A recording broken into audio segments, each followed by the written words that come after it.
हम मंगाट आपके निरीक्षण लेते हैं।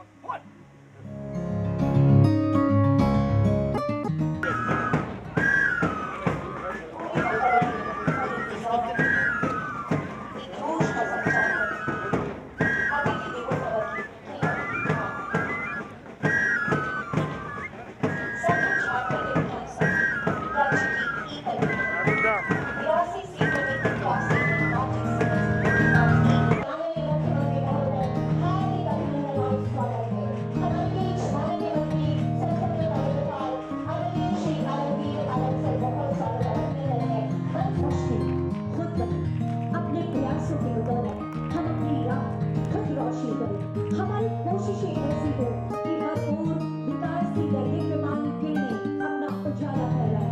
हर समय का सूरज हम आपकी तारीफ की बड़ाहट होनी चाहिए। ये वो उल्लामान क्षण है जो हम सबको अपने कार्यों के प्रति समर्पित होने का आह्वान कर रहा है। माननीय राज्यपाल महोदय के द्वारा उत्कृष्ट विधायक के रूप में माननीय विधायक आदरणीय श्री चंद्रवंशी जी का अभिनंदन के सम्मान इसी तरह से लोगों के तकलीफ को खराब करते हुए हम इस विधानसभा की गरिमा को आगे बढ़ाते हुए और आगे चलते हम इस मामले से लेकर आज के समारोह के कार्यकर्ता हमारे सम्मानित अतिथि माननीय राज्यपाल महोदय के सम्मान की भावना आप तक संप्रेषित करते हुए हमारे हृदय से खुशी है। सम्मान की एग्जीक्यूटिव सवरी झारखंड राज्य प्रथम छात्र संसद जिसकी बेहतरीन कार्रवाई इन पन्नों में अंकित है। बेहतरीन कार्रवाई इस छोटी सी पुस्तिका में झारखंड विधानसभा स्थापना दिवस के अवसर पर कार्यक्रम में उपस्थित राज्य के माननीय मुख्यमंत्री हेमंत सोरेन जी, झारखंड विधानसभा अध्यक्ष श्री रविंद्रनाथ जी, माननीय संसदीय कार्य मंत्री श्री आलमगीर आलम जी, वर्ष 2021 के उत्कृष्ट विधायक के रूप में चयनित श्री रामचंद्र चंद्रवंशी जी, पूर्व मंत्री सुबोध कांत सहाय जी, राज्य मंत्रिमंडल में के उपस्थित सभी सदस्यगण, उपस्थित विधायकगण, विधानसभा के प्रभारी सचिव श्री सैयद जावेद हैदर जी, समारोह में उपस्थित सभी पदाधिकारीगण, प्रेस व मीडिया के साथियों एवं सभी आगंतुक बंधुओं, सर्वप्रथम झारखंड विधानसभा के स्थापना दिवस के अवसर पर आप सभी को हार्दिक बधाई व शुभकामनाएं देता हूं। पहली बार लोकतंत्र के इस मंदिर में आकर मुझे अपार प्रसन्नता हो रही है। बिहार राज्य पुनर्गठन अधिनियम 2000 के तहत झारखंड राज्य का गठन भारत के 28वें राज्य के रूप में हुआ। मैं इस अवसर पर पूर्व प्रधानमंत्री भारत रत्न श्रद्धेय श्री अटल बिहारी वाजपेयी जी के प्रति कृतज्ञता प्रकट करता हूं, जिन्होंने जन आकांक्षाओं की भावनाओं के अनुरूप हमें झारखंड राज्य दिया। मुझे खुशी है कि राज्य का गठन भगवान बिरसा मुंडा की जयंती के अवसर पर हुआ और आज संपूर्ण राष्ट्र उनके गौरव गाथा के प्रति अपनी कृतज्ञता अर्पित कर रहा है। हाल ही में भगवान बिरसा मुंडा की जयंती को माननीय प्रधानमंत्री नरेंद्र मोदी जी द्वारा जनजाति गौरव दिवस के रूप में मनाने हेतु निर्णय लिया गया है।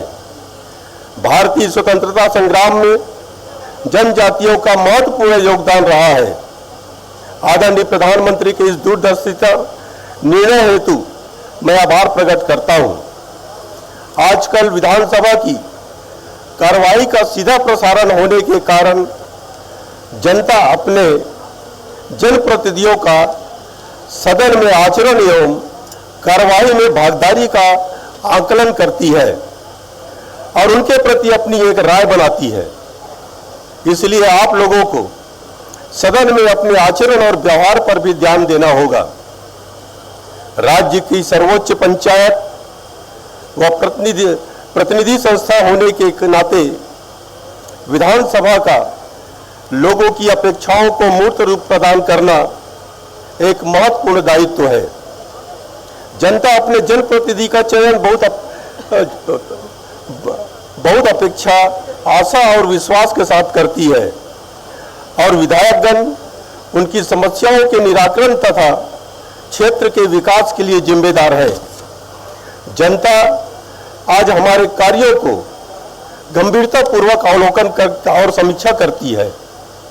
हर व्यक्ति अपने जनप्रतिनिधियों से अपेक्षा करता है कि जनता के लिए कौन सी कल्याणकारी योजनाएं उनके क्षेत्र में संचालित हो रही है और वे किस हद तक उनके लिए लाभकारी है। माननीय विधायकों को भी इस मामले में सचेत और सतर्क रहना होगा।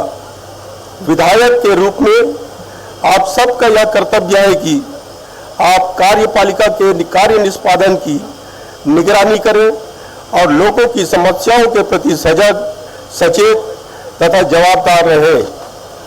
विधायकों का यह भी दायित्व है कि वे नए कानूनों की योजना बनाएं, उनका अध्ययन करें, उन पर चर्चा करें और फिर नए कानून को अधिनियम का अपने महत्वपूर्ण सुझाव देकर रचनात्मक समर्थन या विरोध करें।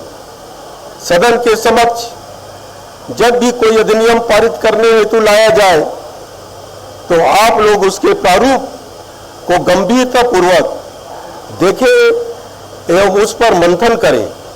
उसके लागू होने से जनता पर पड़ने वाले प्रभाव का चिंतन करें तथा वे जनता की अपेक्षाओं को ध्यान में रखकर और उसमें सुझाव देकर जनता के प्रति अपने कर्तव्यों का बेहतर तरीके से निर्वहन करें। आपका यह भी कर्तव्य है कि अपने निर्वाचन क्षेत्र के प्रतिनिधि के रूप में जनता की चिंताओं और अपेक्षाओं का सदन में प्रतिनिधित्व करना, उनकी समस्याओं को सदन में रखकर सरकार का ध्यान आकृष्ट कराते हुए समाधान मांगना। विधानसभा की कार्यवाही से आम जनता को काफी अपेक्षाएं रहती है। हमें सोचने की जरूरत है कि हम उन अपेक्षाओं को पूरा करने में किस हद तक सफल होते हैं।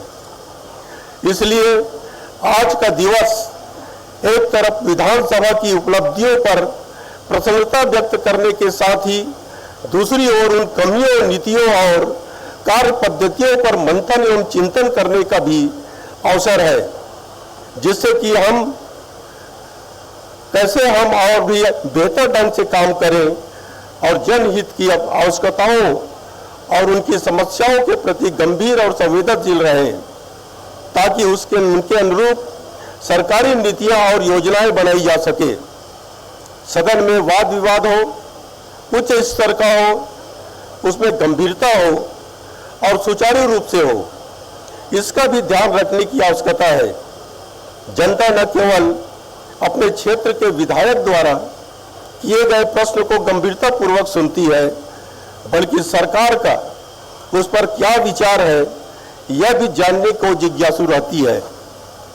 इसे सदैव ध्यान में रखने की जरूरत है। इसलिए सदस्यों को बेहतर तरीके से प्रश्न करना चाहिए ताकि सरकार से उचित जवाब मिले। यह सदन प्रजातंत्र का सर्वोच्च मंदिर है। हमें इसकी गरिमा का सदैव ध्यान रखना चाहिए और इसकी मर्यादा को हमारे किसी आचरण से ठेस न पहुंचे, इसका भी ख्याल रखना चाहिए।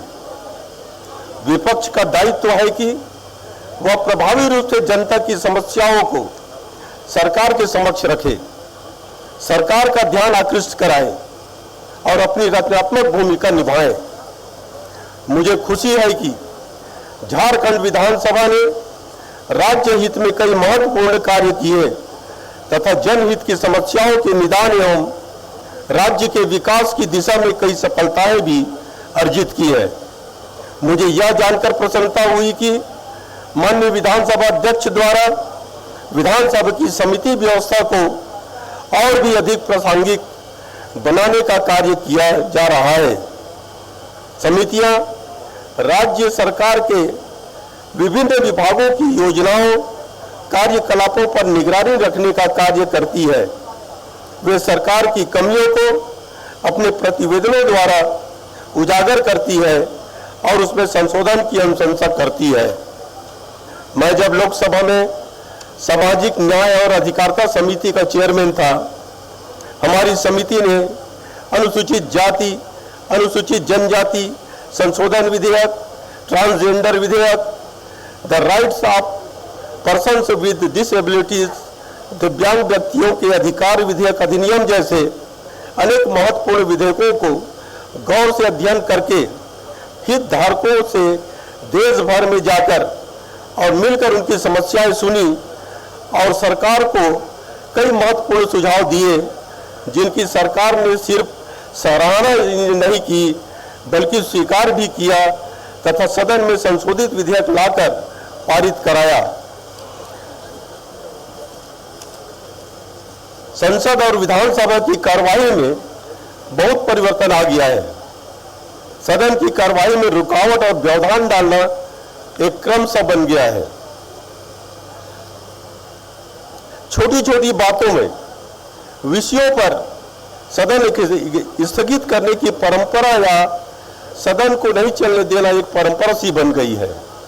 देखा जाता है कि संसद और विधायक अपने मुद्दे को अधिकृत तरीके से या स्थापित प्रणाली के नियम के तहत उठाने के बजाय सदन के बीच आकर पीठासीन अधिकारी के सामने चिल्ला चिल्लाकर कार्यवाही में व्यवधान पैदा कर अपनी बात रखना चाहते हैं।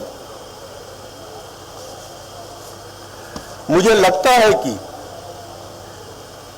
यह सदन की कार्यवाही का सीधा प्रसारण होने का एक कारण भी हो सकता है।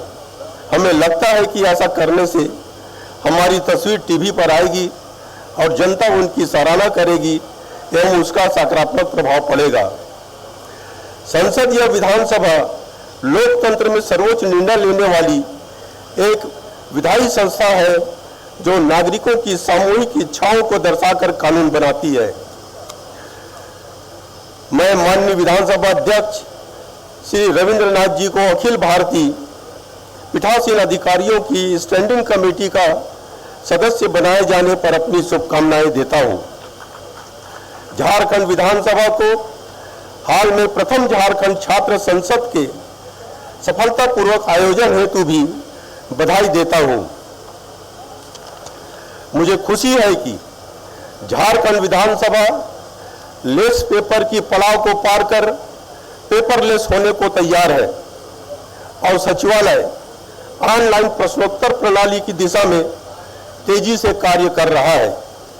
यह प्रसन्नता का विषय है कि झारखंड विधानसभा अपने स्थापना दिवस के अवसर पर प्रत्येक वर्ष एक विधायक को उत्कृष्ट विधायक से सम्मानित करती है। मैं इस वर्ष उत्कृष्ट विधायक का सम्मान ग्रहण करने वाले श्री रामचंद्र चंद्रवंशी जी को हार्दिक बधाई देता हूं। उत्कृष्ट विधायक के रूप में सम्मानित होने पर उनसे जनता को अपेक्षाएं तो बढ़ जाती है, साथ ही साथ सदन में उसका दायित्व एवं जिम्मेदारी भी और बढ़ जाती है।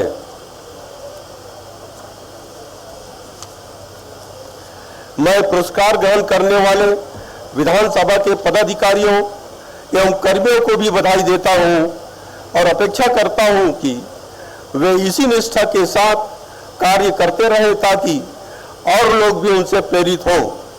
झारखंड विधानसभा का नाम देश की आदर्श विधानसभाओं में हो, इसके लिए प्रत्येक सदस्य को अपनी सक्रिय भूमिका निभानी होगी, एक बेंचमार्क सेट करना होगा।